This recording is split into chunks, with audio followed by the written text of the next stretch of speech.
Pois bem, queridos irmãos, a paz do Senhor. Estamos aí na lição de número 4, né? Último trimestre do ano de 2019. Governo divino em mãos humanas. Estamos tratando aí sobre o livro de 1ª e 2ª Samuel. Hoje nós vamos tratar na lição de número 4, a degeneração da liderança sacerdotal. O texto áureo está em 1 Samuel, capítulo 2, o versículo 23, né? E disse-lhes: por que fazeis tais coisas? Porque ouço de todo este povo os vossos malefícios? A verdade prática, evitemos o pecado a todo custo, pois a sua prática leva-nos ao mais baixo nível espiritual e moral. A nossa leitura bíblica em classe vai estar baseada em 1 Samuel, capítulo 2, do versículo 22 ao versículo de número 25. Queridos irmãos, nós vamos estar aí no primeiro tópico, né, a degeneração dos filhos de Eli. E começamos já dizendo que quando não valorizamos o que Deus nos deu é o primeiro subtópico. É interessante que Deus faz uma promessa, mas a promessa que Deus nos faz, ou a aliança que Deus faz com o ser humano, eu vou dizer com alguém do ministério, alguém chamado para exercer o ministério, vai estar condicionado também à vida que a pessoa vai levar diante de Deus. Ah, Deus me fez uma promessa, até eu ouço aí alguém dizer, né? Ah, quem tem promessa de Deus não morre. Não, irmão, quem tem promessa de Deus morre. Desobedece para ver, anda de qualquer maneira. Não entra pelo caminho, não cumpre o que Deus quer, vai morrer, a promessa não vai se cumprir, porque, mas aí a palavra de Deus diz lá em Números que Deus é homem para que minta, nem filho do homem para que se arrependa, porventura diria ele não faria, falaria não confirmaria, mas você já leu o contexto? O contexto é que o povo de Israel está passando pelas campinas de Moabe. E aí, na verdade, né, o rei Balaque ficou com medo, preocupado, achando que Israel destruiria tudo que ele tinha, manda Balaão profetizar o contrário. Então não é bem assim. A questão não é essa. Eu preciso usar o texto com todo o contexto histórico daquele momento. Então Deus me fez uma promessa, como Deus tinha uma promessa, uma aliança com Eli, com seus filhos também.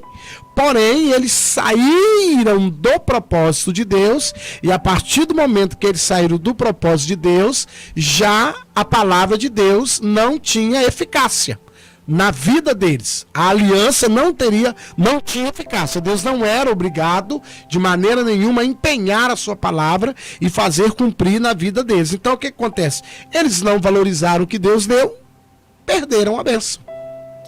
Essa é uma dificuldade quando nós olhamos a posição de Eli. É um homem escolhido por Deus, capítulo 2, versículo 27, quando o profeta pronuncia as palavras de juízo para Eli e sua casa, ele diz: eu te escolhi, né, do meio das tribos, te coloquei como um sacerdote. Então, Deus é que escolhe. E não há uma valorização por parte de Eli. Ele acaba negligenciando, né, o mandato do Senhor, e ele relaxa, né? E há uma mensagem que diz: ai daqueles que fazem obra do Senhor relaxadamente, fraudulosamente. Quer dizer, Malaquias, ele vai trazer uma mensagem dura para os líderes, dizendo: no que vocês me roubais. Aí vai dizer, nos dízimos, nas ofertas, vocês também já não guardam mais o sábado como deveriam, a vida de vocês está virada numa coisa assim que... Então, no caminhar de um líder sempre vai haver erros, não há como liderar sem errar. O que ocorre é que essa vida de pecado, essa vida de deixar das coisas sagradas e tratar como se fossem profanas, que é o problema. Então, hoje nós observamos aqui que uma promessa, que um mandato, um chamado do Senhor pode acabar sendo frustrado. O próprio povo de Israel, nós temos que lembrar que há 2 tipos de aliança que vai mais ou menos trazer um pouquinho de esclarecimento para você, professor, e para você que está aprendendo. Que Deus fazia a aliança, nós já comentamos aqui, Deus faz uma aliança com Davi e vai independer, unilateral, não depende de Davi. Sempre haverá alguém no reinado. Quer dizer, a promessa de Deus permanece lá. Deus fala para Abraão, tu serás aquele que irá abençoar as nações. Se tu abençoar, será abençoado. Isso não depende se ele vai se tornar uma pessoa melhor ou pior.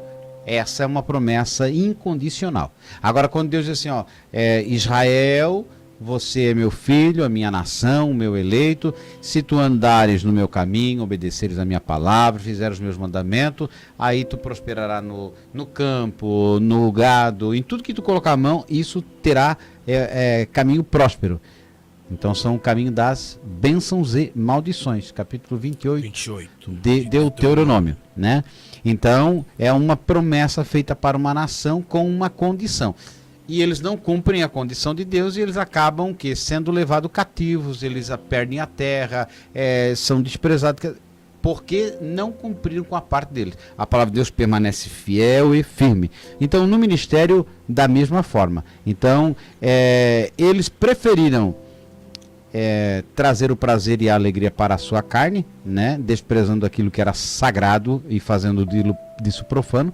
Os filhos de Eli, na prostituição e naquilo que era sacrificado, eles tiravam a melhor parte para eles, não importava se não era para ser consumido ou era para ser consumido depois, eles que eram a autoridade naquele momento. Aceitavam suborno no julgamento. Tudo isso. E aí nós vamos para como poderíamos dizer, um cuidado que nós devemos ter no tempo atual, porque temos que ressignificar a nossa chave hermenêutica para a compreensão do texto sagrado. Vai ser Cristo, o Messias, aquele que discipula, aquele que estabelece seu reino na terra.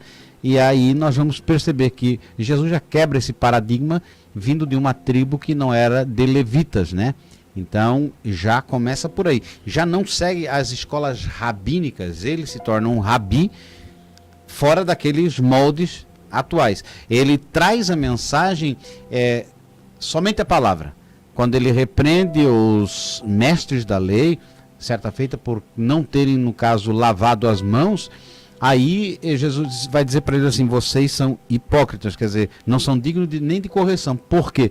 Porque vocês pecam contra a lei de Deus, dando mais privilégio à tradição de vocês, né? Que era a halaká, que seria a tradição oral dos rabinos, que na época de Cristo, já com Hillel e Shammá, as duas escolas dos principais rabinos, eles vão dizer que tinha que lavar as mãos antes de comer e coisa.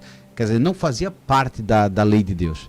Era uma tradição, e a tradição passou a ter mais efeito do que a lei de Deus. Então Jesus, ele sai desses moldes. E aqui nós temos que perceber que nós estamos incorrendo num erro que aconteceu com Eli, onde muitas vezes um líder acredita que o seu filho tem que dar continuidade ao seu legado, ou ao seu ministério, né? Então, se ele está liderando nesse local, morrendo, o seu filho assume. Ou tem que arranjar um lugar para o seu filho assumir, porque ele não tem profissão, ele não tem um serviço, então ele vai depender do ministério. Quer dizer, não tem nada a ver com o evangelho. E a igreja não é empresa, a igreja não é uma extensão do governo. Quer dizer, e aí também nós temos que ver que os filhos de Eli, eles acabavam tirando o melhor para si. E se não cuidarmos, vamos ter modelos de liderança aonde o líder, ele passa a ter mais importância que um membro do governo, ganhando até quantias absurdas. Quer dizer, enquanto todo o povo está ganhando um salário mínimo, ele está ganhando 50 salários mínimos. Aí, se o reino de Deus é no céu, para que tanta coisa na terra? Divide. Porque na realidade há o que? Uma preocupação em comer o melhor, em se satisfazer, sem se preocupar. Então, deveríamos ter a preocupação de pensar que nós somos filhos de Deus e discípulos de Cristo. Não vejo Cristo enriquecendo na terra. Não vejo Cristo acumulando riqueza na terra. Né? Então, se vamos seguir o ministério de Cristo, deveríamos ter mais preocupação com todos os demais. Não fazer de um ministério, como foi o caso, familiar. Né? Aí você vai olhar lá, né, o camarada está 50 anos lá, sempre ganhando. Toda eleição ele ganha. deve ter mistério, ele deve ser muito bom para ganhar todas as vezes. Aí você vai ver, não, é corrupção. Aí ele compra voto de um igual faz lá. Quer dizer, e parece que não tem problema nenhum. Aí ele morre, o filho fica. Quando já ele, antes de morrer, já deixa o filho na autoridade. Isso é uma reprodução clássica, né, daquilo que nós observamos na Escritura Sagrada. E aí parece que não se acorda para isso, e Deus não aprova. Porque como aquela pessoa que é mais simples chegará à liderança? Jamais, se não vir do sobrenome. Quer dizer, eu sou Silva, então eu tenho menos chance, ainda mais que tem um parente meu na cadeia, né? Um não, vários.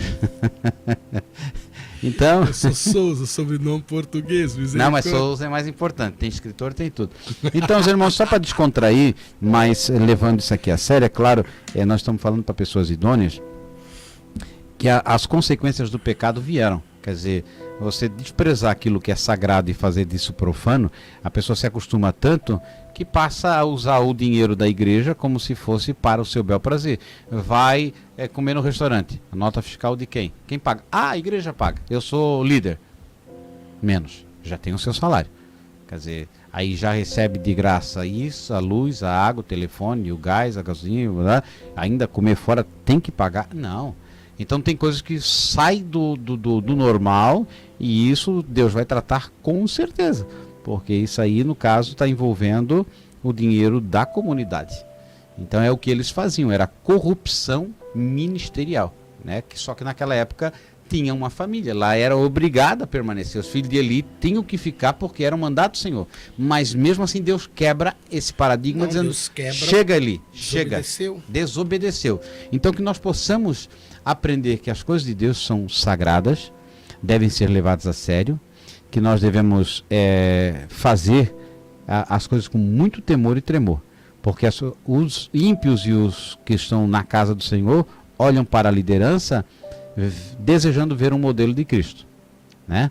Aí você vai ver liderança que não visita. Ele é dirigente de uma congregação, dirigente de um campo, líder de um campo, e você nunca consegue uma reunião com ele.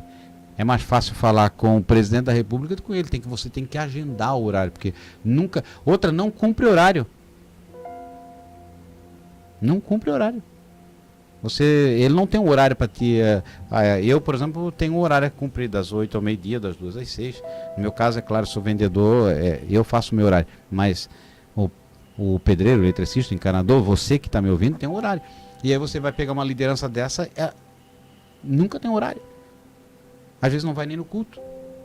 E aí? Quer dizer, tem que ser digno do seu salário. Então a pessoa tem que dar relatório, tem que prestar conta, tem que visitar os seus membros, tem que cuidar, porque esse é o papel. Liderar é estar à frente. Estar à frente é participar. Então, muitas pessoas hoje estão na liderança por imposição, porque não criaram-se um sistema que não se tira. Mas se fosse por merecimento, essa pessoa já teria sido colocada fora. E não poucos os casos em que as pessoas hoje estão até sendo fiscalizadas pelo próprio governo por enriquecimento, né?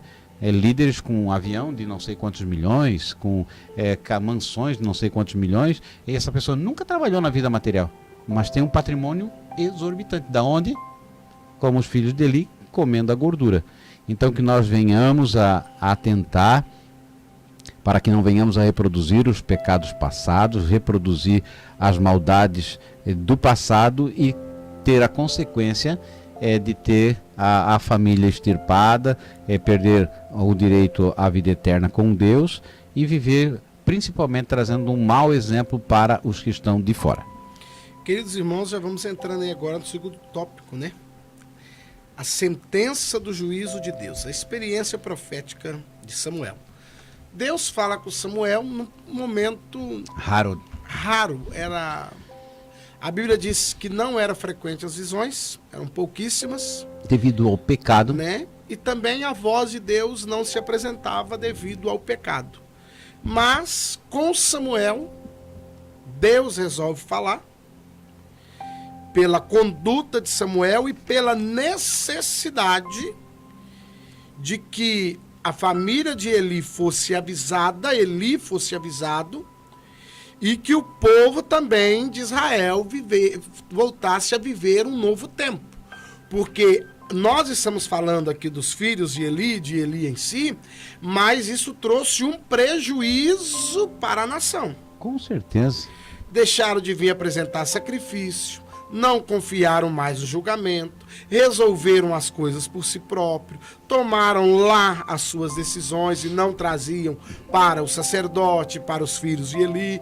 Isso trouxe muito problema e Deus levanta e fala com Samuel nesse momento. Então a primeira coisa que nós entendemos, Samuel ouve a voz de Deus e passa a viver uma nova experiência, um novo tempo, e aí também trazendo para nós, irmãos, qualquer um de nós estando dentro do propósito de Deus, sendo um cristão autêntico, obediente à sua palavra, temos direito e temos essa alegria de ouvir e de vivenciar uma experiência extraordinária. Não vem que era só para Samuel. Deus achou em Samuel graça porque era um rapaz, era o moço do momento, o homem do momento, e Deus tinha pressa, né? E o interessante é que o Eli, mesmo na sua falha, no seu erro, ele entende, ele acata, ele diz, não, realmente eu passei do sinal, eu avancei o sinal, que era a misericórdia do Senhor, né? Porque muitas vezes é difícil você observar nesse meio mensagens proféticas contra os líderes, de corrupção, de pecado, da liderança. Não que nós vamos querer expor a liderança em si, mas geralmente as mensagens proféticas para quem estão na liderança são bênçãos, eu estou contigo, e às vezes a pessoa está totalmente fora. É difícil ter alguém como Natan, chega assim, opa, menos Davi, ó, para. Geralmente, para quem está na liderança em lugares, há um certo... E quando tem uma mensagem mais ou menos assim apertada, toca-se a campainha ou canta-se um hino, faz de conta que não foi com ninguém, né? Então, a mensagem profética aqui foi uma mensagem dura, atual, ela veio para correção, né? E, é claro, veio no momento mais necessário. E é bom que venha, né? Porque o avisado vê o mal e se esconde, o tolo passa e sofre a pena. Isso aí é um provérbio para nosso aprendizado. Então, é bom quando alguém chega para mim e diz, ó, Sérgio, menos, não fala, fica quieto, olha na situação, analisa, e você tem coerência e diz, não, realmente, tá certo, eu tô... Então, aí você bota o pé no freio, você aceita, você baixa a cabeça, você aceita a repreensão e segue em frente. Do que o orgulho dizer, não, eu estou certo, estou com Deus, eu profetizei ou eu preguei, muita gente aceitou a Cristo e você está no caminho errado. E é bem interessante, mas essa questão de que eu fui lá e preguei, alguém aceitou a Cristo, ou houve uma manifestação do Espírito Santo, eu sempre esqueço, né? Para alguém aceitar Jesus, ele tem uma mãe, tem um pai, tem uma esposa, tem uma irmã, tem um irmão que está orando há anos, e aquele dia ele aceitou Jesus, não foi nem porque eu preguei, foi porque a resposta chegou naquele dia. A glória de Deus manifestou não é porque eu preguei, porque a palavra é de Deus, e a Bíblia diz, misericórdia, e a Bíblia diz que ele não vai negar a si mesmo, que é a sua própria palavra. E nós vemos aqui, o pastor Luciano, que o Eli já tinha sido advertido por Deus. Essa não é a primeira vez. Não é a primeira vez, porque Deus já tinha falado com Eli. Toma e rédea. E Eli até chama a atenção dos filhos, ó. Agora vê uma coisa, toma a rédea da tua casa. Essa era uma mensagem.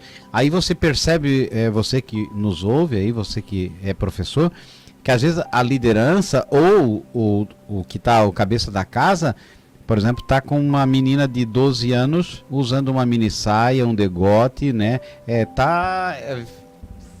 Usando o seu corpo para atrair o sexo oposto, né? Bem assim falando. Mas essa menina de 12 anos não tem dinheiro, não tem salário. Quem compra roupa são os pais. Então por aí você tira.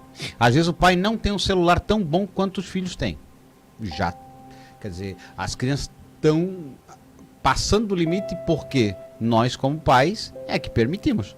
Então, no caso de Eli, os filhos avançaram porque o pai não corrigiu. É claro que tem filhos rebeldes que passam, né? O pai educa, ensina, e talvez você tenha um caso desse na sua família, e o filho se torna rebelde. Como o pai bom, que o filho pede a parte da herança e vai embora. Mas era excelente pai. Tem casos assim. Mas numa grande maioria que nós observamos na igreja, é que, por exemplo, o filho do cristão vai 50 vezes no banheiro. Bebe água, joga copo no chão. Ou quando não traz para a igreja. Está com o celular jogando dentro da igreja. porque daí para não se distrair ele fica jogando, quer dizer,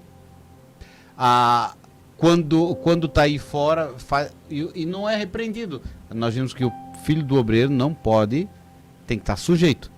As roupas é um escândalo. Então tudo isso é para nosso aprendizado. Nós devemos comprar roupas decentes para nossos filhos, né? Por que eu vou estar comprando uma roupa ou uma arma como um brinquedo do meu filho? Por que eu estou deixando ele usar a internet para jogos violentos, para assistir filmes que não tem nada de bom? Então, vai fechando o olho. Eli foi fechando o olho. E foi deixando, passa a bater. Né? Ele foi achando que em algum momento eles teriam um amadurecimento. E não ocorreu. Por que não houve amadurecimento? Porque não houve correção. E não teve uma varinha, né? E quando ele chama atenção mais ou menos para dizer que tinha entendido o que Deus tinha falado. Mas ele não toma aquela decisão, não. Eu vou para o templo, vou ficar na porta e vocês não vão prostituir, nós vamos fazer a coisa certa. Eu tô vendo, mas quem manda aqui sou eu. E o povo respeitaria. Claro, e você vê que às vezes o porteiro passa mais trabalho com determinados filhos, quando vai repreender, chamar o pai ainda fica bravo. Não toca no meu filho, não toca na minha filha, quer dizer, a professora chamou alguma coisa, é capaz de ir lá ainda bater no professor, na professora, porque o meu filho, a minha filha, calma, não é por aí. É claro que quem está fazendo isso não quer nem correção, ele acha que está no direito. Mas nós olhamos o exemplo bíblico em que vai trazer o quê? Lucidez, né? Coerência com o que nós professamos. Somos os filhos da luz ou os filhos das trevas?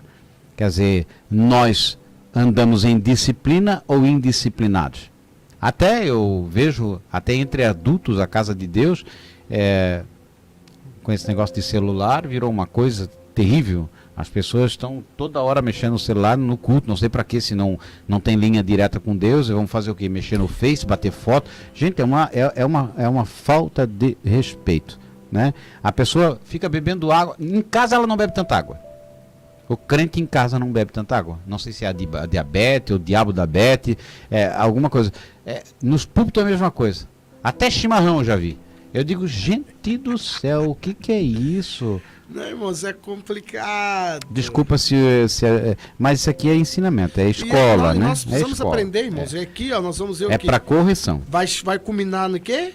A desgraça da família de Eli. Exato. Vêm os filisteus, eles estavam tão confiados, aí nós vamos aprender, na promessa, mas sem obediência ao que fez a promessa. Que acharam que levamos a arca e o problema está resolvido. Porque a presença está ali, aí para você que é místico, né? Tem que ter uma lá no púlpito, tem que ter uma em casa, tem que ter um candelabro. Pois é, irmãos, aqui não resolveu. Não, os filisteus levaram, né? Levaram ali. Ah, pastor, mas aí não, quando o Dagon cai lá, irmãos, Deus ensinando para os filisteus que Dagon não era Deus, mas não o poder da arca. Porque a arca volta. Mas aí o que acontece? Os filhos de Eli morrem. Eli, quando recebe a notícia, cai da cadeira, e ele não estava na cadeira tão alta assim, pelo amor de Deus. Ele estava cansado, porque quando a Ana vai lá, ele está numa cadeira já, né? Aí agora recebe a notícia, está na cadeira. Está na cadeira de volta. Cai, quebra o pescoço. Uma das noras está parindo, está dando à luz. Coloca o nome de Icabode, foi-se a glória de Israel. E nós vemos o quê? Acabou-se a história da família dele. Infelizmente, aí nós vamos para o terceiro ponto, a consequência do pecado. O pecado gera morte, né? Por vezes há pessoas que vão estar andando em conformidade e outros vão estar em pecado e não vai ser tratado. Não pensa que todo pecado é revelado na igreja, né? Que todas as pessoas terão a punição aqui na terra. Não. Você vai ver, tem gente aí que está 20 anos pecando e está na liderança. Tá? E você sabe, todo mundo sabe, né? Igual cabelo de freira, todo mundo sabe que tem, mas ninguém vê, né? Tá ali, escondidinho, mas tá ali. E então não se engane, o importante é que nós venhamos a estar conscientes da nossa própria vida, porque nós teremos que prestar conta da nossa vida, não da vida dos demais. Mas quando é liderança, reflete na sociedade. O grande problema é a liderança, né? Porque o liderado, ele é um, mas o líder, ele representa a liderança. É como o nosso presidente representa o nosso país lá fora. Se ele falar uma besteira, toda a nação é julgada. É o Brasil que falou. Então, quando um líder fala, é como se a comunidade dele estivesse falando. Então, quando um líder é corrupto, né? Toda a comunidade é tida como corrupta. Então vai dizer assim, o meu líder foi lá no hotel e aí a noite do quarto lá deu R$200, ele pede para fazer 350 porque 150 ele vai embolsar. Quer dizer, ele vai trazer uma nota, mas tá. Aí quer dizer, o que é o emissor da nota vai dizer assim, é líder, né? E olha só. Aí ele vai comentar. Aí ele vai andar com o carro da liderança, da comunidade, não vai estar no nome dele, vai estar no nome da comunidade. Aí a multa vem, ele não se importa. Paga dobrado, porque quando é no CNPJ não é ele que paga. Aí, como não bota o nome da carteira, paga o dobro. E a comunidade paga duplicado pelo erro do indivíduo. Quer dizer, e são coisas que vai trazendo consequência. Pode ser que no momento passa batido. Ninguém dá bola. Até parece que Deus não liga. Mas eu não arriscaria. Como diz outro, eu prefiro acreditar que há inferno. Porque se eu tiver equivocado, não tem problema nenhum. Mas se eu tiver certo, aí tem problema. Vai ter um problema. Então não brinque com as coisas de Deus. Não, irmãos, e as não coisas brinque. de Deus são muito sérias. Tudo aqui que o presidente Dom Sérgio aí já falou, aí nós vamos encerrando aqui, né? Pecados voluntários e deliberados não tem perdão.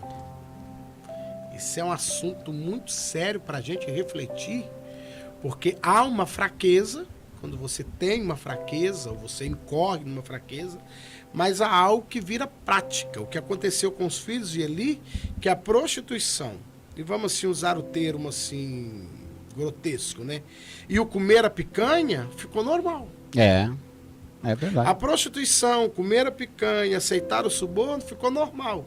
A princípio trazia incomodação, mas daqui a pouco era tão normal que mulheres não se davam respeito e se prostituíam lá. Porque ficou tudo tão normal. E nós precisamos ter essa coerência. Até que ponto eu estou sendo fraco, ou até que ponto eu estou pecando deliberadamente, até que ponto eu posso vencer esse pecado, ou até que ponto eu estou simplesmente tocando o barco para ver onde é que vai dar.